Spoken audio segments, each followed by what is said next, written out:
Bem-vindos ao Eco da História. Hoje recebemos uma convidada cuja história marcou o mundo. Com enorme respeito, conversaremos com Anne Frank, uma jovem que, mesmo em meio ao horror da guerra, encontrou forças para registrar seus pensamentos, medos e esperanças. Anne, obrigada por estar aqui conosco. Oi, tudo bem? Eu que agradeço, viu? Muito obrigada pelo convite. Eu fico realmente muito feliz que a minha história continua sendo ouvida. Saber que as pessoas ainda leem o que eu escrevi e tentam entender aquilo que eu vivi me faz sentir que nada foi em vão, sabe? Então, obrigada mesmo. É muito importante pra mim. Anne, para começar, como era a rotina dentro do esconderijo onde você e sua família viveram por mais de 2 anos? Bom, a rotina dentro do esconderijo ela era extremamente rígida e silenciosa. Durante o dia inteiro, enquanto o prédio estava funcionando, a gente tinha que andar na ponta do pé, falar baixinho, não usar descarga, não abrir torneiras e evitar qualquer barulho que pudesse denunciar nossa presença. A maior parte das horas lá dentro era ocupada lendo, estudando, escrevendo, fazendo pequenos trabalhos, sabe, para passar o tempo. Eu, por exemplo, estudava muito. À noite, enquanto o escritório ficava vazio, finalmente a gente podia falar normal, cozinhar, movimentar e ouvir o rádio clandestino, né, para saber das notícias da guerra e se atualizar. Mesmo assim, a tensão, o medo e a falta de espaço fazia a convivência ficar muito difícil, sabe? As famílias discutiam, eu, por exemplo, brigava muito com a senhora Vandam. Cada um tinha seu jeito de lidar com o confinamento, tudo ia ficar muito mais intenso. Bom, apesar disso, né, a gente tentava manter alguma rotina para não perder a esperança. Era uma vida cheia de regras, silêncio e cuidado. Era difícil, mas era necessária. Anne, o que você mais temia? Tipo assim, eu não tinha exatamente o maior medo. A verdade é que eu vivia no medo o tempo todo, né? Ele não era um sentimento que aparecia de vez em quando, era como se eu estivesse sempre comigo, fazendo parte de tudo. O medo, ele vinha de todos os lados, ser descoberta pelos nazistas, nunca mais sair do esconderijo, perder minha família, ver tudo acabar antes de eu viver de verdade. Não dava pra escolher qual era o pior, porque todo tava misturado, sabe? Então, mesmo que eu tivesse sonhos de escrever, de publicar no diário, de ser alguém importante, eles viviam presos dentro desse medo constante. Eu sonhava, sim, mas sempre com a sensação de que talvez não tivesse tempo para realizá-los. Por isso, não existiu maior medo. Existiu uma vida inteira construída em cima do medo, lutando para que meus sonhos não desaparecessem. Era complicado. Vocês eram muitas pessoas em um espaço muito pequeno. Como era conviver tão perto dos outros? A convivência era bem difícil, porque a gente era muita pessoa num espaço muito pequeno, né? Então, era muito complicado. A família Van Damme, ela já brigava muito, e eu também me entendia muito com eles. O Peter não, né? O Peter acabou virando minha companhia, algo que eu podia conversar e me sentir menos sozinha. Realmente um melhor amigo. Dentro da minha própria família também, eu tinha conflitos com a minha mãe e via me comparando com a Margot. E acho que o único lugar onde eu realmente me sentia segura era perto do meu pai. Ele era meu porto seguro dentro daquele caos todo.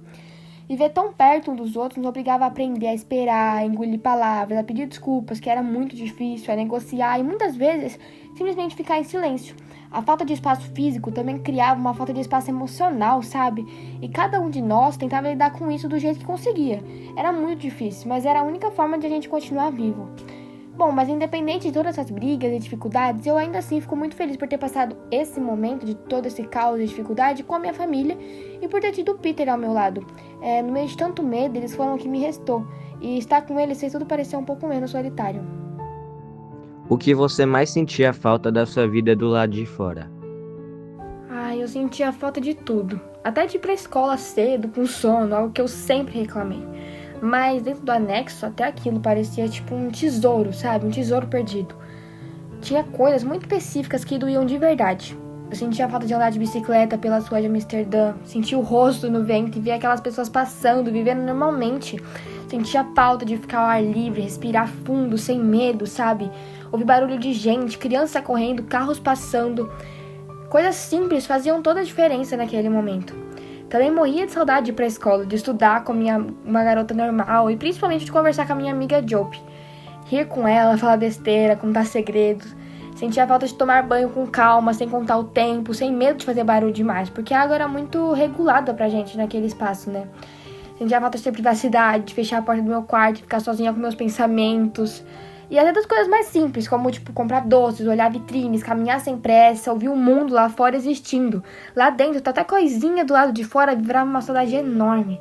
Eu sentia a falta de viver sem medo, e de viver como uma menina da minha idade deveria de viver. Seu diário se tornou um símbolo mundial. Qual era o significado dele para você naquele momento?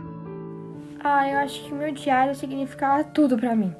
Ele era a Kitty, né? A amiga que eu inventei porque não tinha com quem conversar de verdade. Lá no anexo, ninguém realmente me entendia. Eu tinha o Peter, claro, mas nem sempre era simples assim de eu me abrir com ele. E havia coisas que só a Kitty conseguia ouvir sem me julgar, né? Eu ficava até animada pra escrever, porque era um momento em que eu podia ser sincera, contar todos meus medos, minhas brigas, minhas dúvidas, o que eu sentia pelo Peter. Bom, tudo. Escrever me acalmava, sabe? Organizava meus pensamentos e me fazia sentir que eu ainda tinha algum espaço só meu, alguma coisa só minha. E também era ali que eu mantinha vivo o meu sonho de ser escritora. No meio daquele silêncio, daquele medo todo, o diário virou meu lugar seguro, minha companhia e a única liberdade que eu ainda tinha. Alguma coisa que era realmente minha, sabe? Se pudesse deixar uma mensagem para as pessoas que vivem depois de você, qual seria?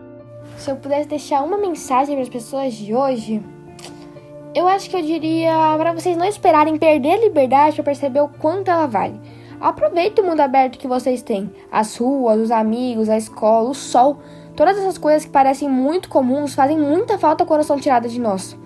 Eu também diria para tratarem uns aos outros com mais gentileza, sabe? O ódio não começa grande, ele cresce bem devagarzinho, quando ninguém tá prestando atenção.